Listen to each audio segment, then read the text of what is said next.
Today we started short run production cost. As we studied that in the short run is the time period in which there is firm can use its existing plant capacity more or less, but it cannot change its capacity. So, as there are the some fixed factor of production which cannot be changed in the short run, so there are the some fixed cost.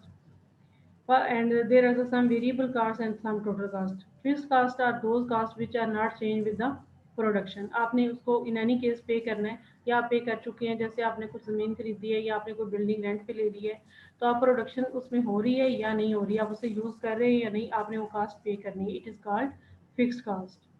जबकि आपकी variable cost है which changes with the output. जब आप output increase करते हैं, जैसे factors of production है, आपका रॉ मटेरियल है, आपकी इलेक्ट्रिसिटी है, ट्रांसपोर्टेशन है, तो it increases with the output and it decreases when output decreases. अगर आप जीरो आउटपुट दे रहे हैं तो आपको कोई भी वेरिएबल कास्ट देने की ज़रूरत नहीं.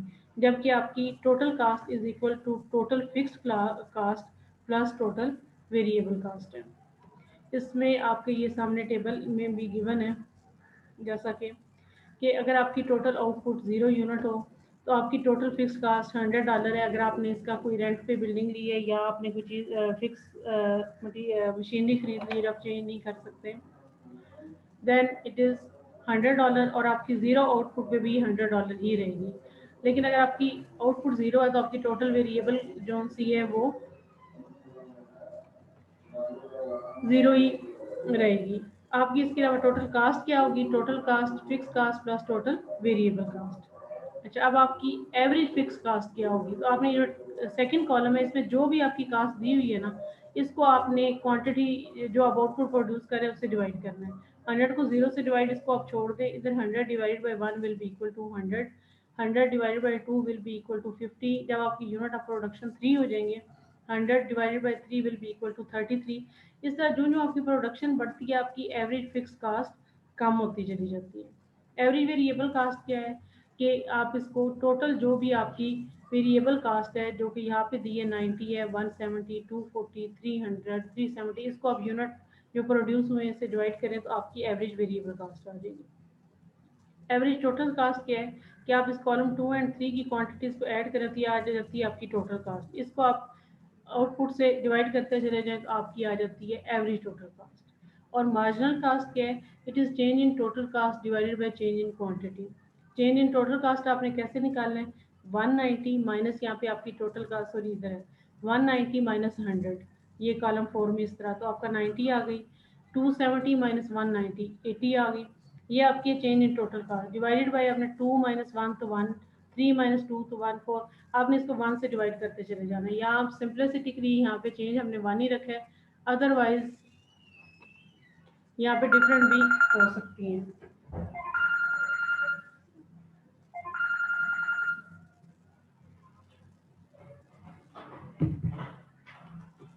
अब आप इनका ये जो रिलेशनशिप है marginal cost, total cost, average cost का, इसको पहले तो हम ग्राफिकली ड्रा करेंगे कि हम इन डिफरेंट कास्ट का उसको ड्रा किस तरह से करते हैं, क्योंकि एंड पे अब जब उसके बाद हम पढ़ेंगे मार्केट स्ट्रक्चर तो उसके लिए हमें कास्ट कर्व्स जो से उनकी अंडरस्टैंडिंग होनी चाहिए. सबसे पहले आप एक्स एक्सिस पे क्या लें? क्वांटिटी. फर्स्ट यूनिट आपने प्रोड्यूस किया, सेकंड, थर्ड, फोर्थ. और वाई एक्सिस पे आप कास्ट ले रहे हैं. अब आपको पता है कि आप 1 2 3 4 जितने भी यूनिट्स आप प्रोड्यूस करते हैं आपकी फिक्स कास्ट जो सी है उसने चेंज नहीं होना.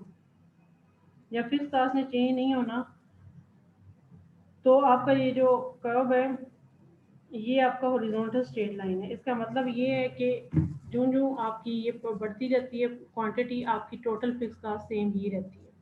टोटल वेरिएबल कास्ट जब आपने 0 यूनिट प्रोड्यूस किया तो इट इज़ 0. 1 यूनिट पे इट इंक्रीज टू 100, 2 यूनिट पे इट इंक्रीज टू तकरीबन यहाँ पे 200 है, एंड सो ऑन. ये आपकी टोटल वेरिएबल कास्ट है. अब आप हर पॉइंट पे टोटल वेरिएबल कास्ट यहाँ पे 100 है तो इसमें ये जो टोटल फिक्स कास्ट है इसे भी ऐड करें ताकि हमारे पास टोटल कास्ट आ रहे तो वो यहाँ पर 200 है. यहाँ पे आपकी अगर वेरिएबल कास्ट फॉर एग्जांपल तकरीबन 200 है तो इसमें आप 100 ऐड कर लें वेरिएबल कास्ट, तो टोटल कास्ट आपकी फिक्स कास्ट ऐड कर लें 300 आ जाएगी. मतलब हर पॉइंट पे आपने ये जो नीचे टोटल फिक्स कास्ट है ये इस टोटल वेरिएबल कास्ट में आप ऐड करते जाएं तो आपके पास टोटल कास्ट कर्व आ जाता है. अगर आप एक्स एक्सिस से ये डिस्टेंस जो है इसको मेजर करें तो इस पॉइंट से लेके टोटल कास्ट के कर्व तक, एक्स एक्सिस से लेके इस पॉइंट तक, ये आपकी टोटल कास्ट है। इसमें से total cost minus total variable cost आप करें तो ये जो डिफरेंस है ये 100 आएगा हर दफ़ा, और ये आपकी है fix cost, total fix cost जो आप उसमें से माइनस करेंगे। तो जैसा कि हमने कहा कि total cost is equal to total fix cost plus total variable cost, तो ग्राफिकली हमने इसको ड्रॉ भी इसी तरह से किया। जिस तरह प्रोडक्शन का हमने निकाला, इसी तरह हम जैसे एवरेज प्रोडक्ट, मार्जिन प्रोडक्ट और टोटल प्रोडक्ट है, इसी तरह हम average total cost, average variable cost, average fix cost जो उनसे ये भी कैलकुलेट करते हैं। एवरेज फिक्स कास्ट क्या है कि आप टोटल फिक्स कास्ट को क्वांटिटी से डिवाइड करते हैं। शुरू में fix cost, average fix cost बहुत ज़्यादा होती है क्योंकि आपकी 100 थी और उसको आपने सिर्फ वन क्वांटिटी आपकी प्रोड्यूस हो रही है, इससे डिवाइड करने से ज़ाहिर है कि टोटल एवरेज फिक्स कास्ट बहुत ज़्यादा लग रही है। लेकिन जब आपने 2 यूनिट्स प्रोड्यूस किए, इसे 100 से डिवाइड किया तो ये 50, एंड एज आपकी क्वांटिटी ऑफ प्रोडक्शन इंक्रीज होती है तो एवरेज फिक्स कास्ट डिक्रीज होती चली जाती है। एवरेज वेरिएबल कास्ट क्या है कि आप टोटल जो आपके पास वेरिएबल कास्ट है उसको आपने डिवाइड करना है क्वांटिटी से। Average variable cost is equal to, ये साइन नेगेटिव का नहीं है, इज इक्वल टू का साइन होगा यहाँ पे। For any output level is calculated by dividing total variable cost by the total output, तो आपके पास आ जाती है एवरेज वेरिएबल कास्ट। इसके ये यू शेप है कि शुरू में जब आप प्रोडक्शन स्टार्ट करते हैं तो ये हायर होती है, आप ज़्यादा प्रोडक्शन यूज़ करते हैं, आप अच्छी तरह अपने प्लांट की कैपेसिटी यूज़ करते हैं तो it is decreasing, but after some time जब प्लांट की कैपेसिटी एग्जॉस्ट हो जाती है तो इट अगेन स्टार्ट्स इंक्रीजिंग। बिल्कुल जिस तरह हमने डिमिनिशिंग रिटर्न्स पढ़े, ये उसी रिलेशनशिप को हम कास्ट की मदद से रिफ्लेक्ट कर रहे हैं। एवरेज फिक्स कास्ट यानी कि टोटल एवरेज फिक्स कास्ट जो है वो किस तरह से आप कैलकुलेट करेंगे कि एवरेज फिक्स कास्ट और एवरेज वेरिएबल कास्ट को आप ऐड करके एवरेज टोटल कास्ट। स्टार्ट में ज़रा ये ज़्यादा होगी क्योंकि फिक्स कास्ट आप सिर्फ वन यूनिट से डिवाइड कर रहे हैं, and then it's keep on decreasing.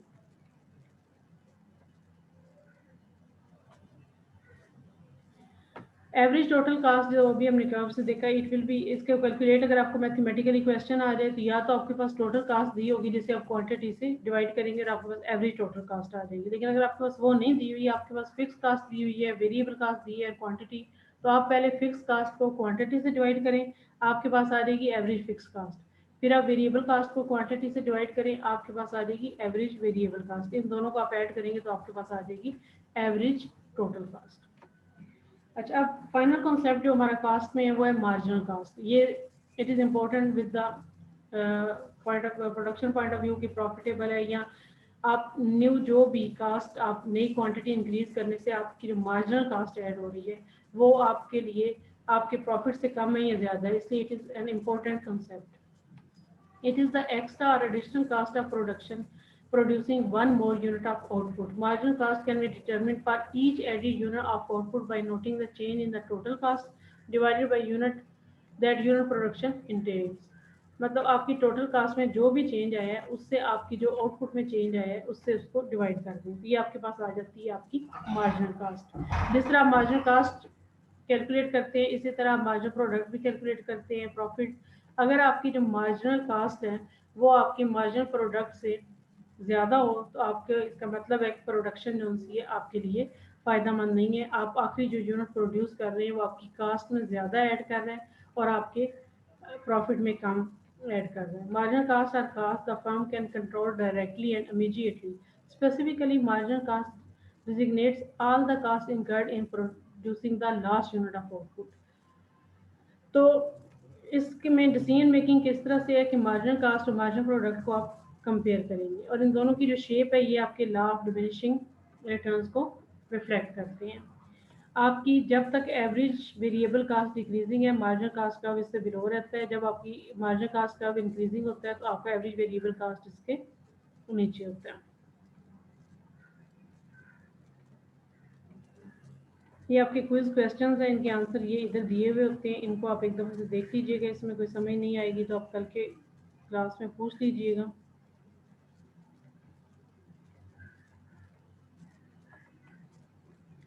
The law of diminishing returns indicates that beyond some point output will increase by diminishing amount as more unit of variable resource, for example labor, are added to a fixed resource, for example capital।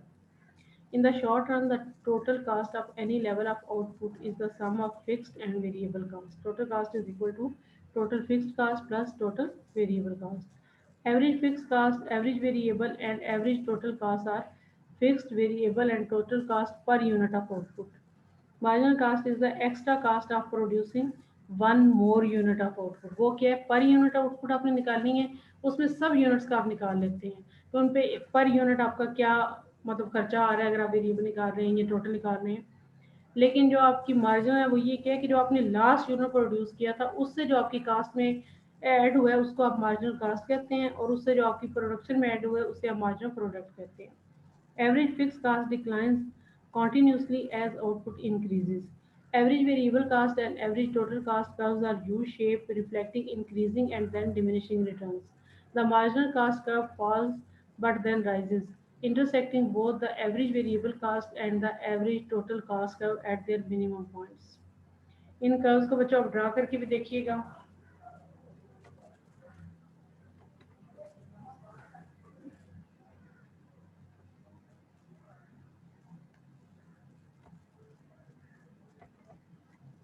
कोई question बच्चों है तो पूछिएगा।